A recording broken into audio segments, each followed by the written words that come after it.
Okay, thank you. John, would you address that, please?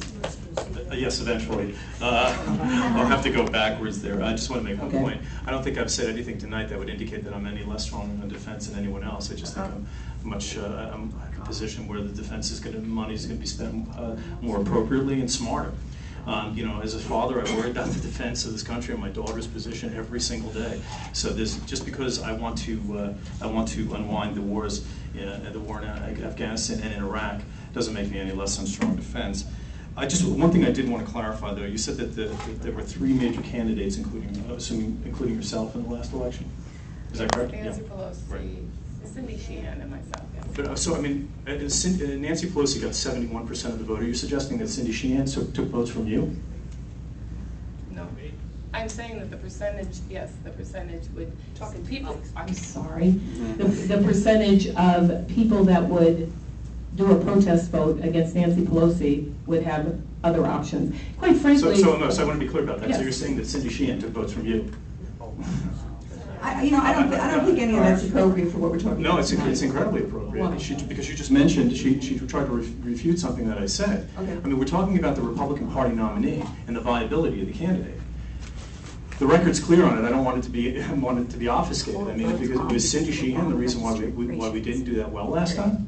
I don't think she was stealing a lot of votes from the Republican Party. I think that it has something to say about the candidacy and the campaign. Well, I think as long as you brought up the issue, I would like to bring up that it seems to me that you're planning to appeal to that 15% that voted for Cindy Sheehan, and I don't see as a Republican how that's a very appropriate thing to do. I'll tell you who I'm going to appeal to. I'm going to appeal to every single vote I can get in San Francisco, because there's a little current events update where 90% of the people in San Francisco aren't Republicans.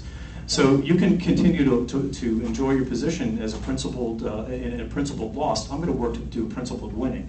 I'm going to build coalitions. I'm going to go out and win votes. That's what I'm going to do, by the way, to answer your question. Now I'm going to get Nancy Pelosi. I'm going to go out and win votes. And the way you do that is you find common ground with people you don't have a hell of a lot in common with. And the way you do that is you build out a real precinct operation. You go door to door and you find out what the issues are where you can do that. Incidentally, one thing about that, Nancy Pelosi has never run a real campaign in San Francisco, and as you can tell, she's not much of a candidate. I don't know if you picked up on that or not. She's pretty good at what she does, and you can't take it away what she does in Capitol Hill. That you can't deny her. But I'd like to start putting some pressure on her. I'd like to see us get up in the polls and start putting some pressure and forcing her to spend the money at home and not send it out to Democrats. And then the last thing, the party cannot contribute to primary to candidates during a primary. Okay, thank you. We could go on and on. Lots of good questions. I hope we touched on a lot of the issues that you were interested in. The candidates will be here after. You can talk for a few minutes with them.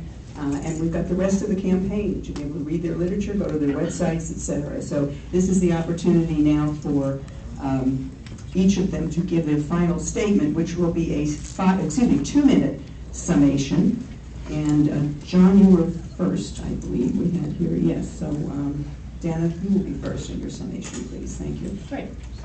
Thank you. I think we have a unique opportunity in this election to reach people that Republicans have never reached before, and that they will be more open to our message. You know, we talk a lot about what happened in Massachusetts, and you know, they call it the Massachusetts message, and I sometimes refer to it as the Massachusetts miracle. But we are in a unique position to reach people who didn't listen to Republicans before, because they see what the option is right now and what is going on in Washington. I think it's very important that we reach the disaffected Democrats and the declined estates, and I want to do it in ways that are very concrete about moderate things that the Republicans believe in, that anyone who lives in the city can buy into. Again, the sorts of facts I'm getting from the Heritage Foundation, things that are nuts and bolts. This is how it's going to affect you. I also think we're at a point where we can show solutions that Republicans have offered instead of the kind of overwhelming government takeover propositions that the Democrats offer. You know, in the city, people are beginning to see the light, I think, and after the health care bill, after some of the things that are happening locally, even though they aren't things we affect, I think people are starting to see the budget problems we're having, the results of what Democratic policies have done. So I want to take this opportunity to reach those moderate people, the moderate Democrats, like I said, and the declined estates that we often refer to as our closet Republicans. And again, John will say I'm misrepresenting his positions, but I don't see this as the time to reach to the left, to the far left, as a strategy, when right now what we're seeing is people want solutions. They want real solutions, and I think Republicans can deliver them. And I have a white paper about healthcare on my website, which has been there almost like 6 to 8 months. Shows real solutions, and many of them are the ones that the Republicans put forward to take care of these reform issues that are very real, but to take care of them incrementally and one at a time so we can actually wrap our heads around them, and to talk to them about business solutions, rational, realistic solutions to some of these problems instead of what they're seeing from the Democrats. Thank you. Thank you. What is your website, folks? What is her website? DefeatNancyPelosi.com and DanaWalshForCongress.com. Okay, and you'll have the same opportunity. Would you give your 2-minute summations, please? Yes. Well, again, thank you very much for having us here tonight. I'm always grateful to find any forum where we can exchange ideas. This is a terrific opportunity. I'm again, as I mentioned, grateful for your participation, your activism. These are serious times. The House proved that this weekend. Nancy Pelosi is deadly serious on pushing through the agenda that I think will destroy this country. We have to run a campaign, run a candidate that can actually connect with people. I'm not going after any far left. I'm not going to get their votes anyway. How are they going to connect with somebody like me? You've heard my positions tonight. So, I've never said that I never would, but I think that there is a way to win, and here's my formula.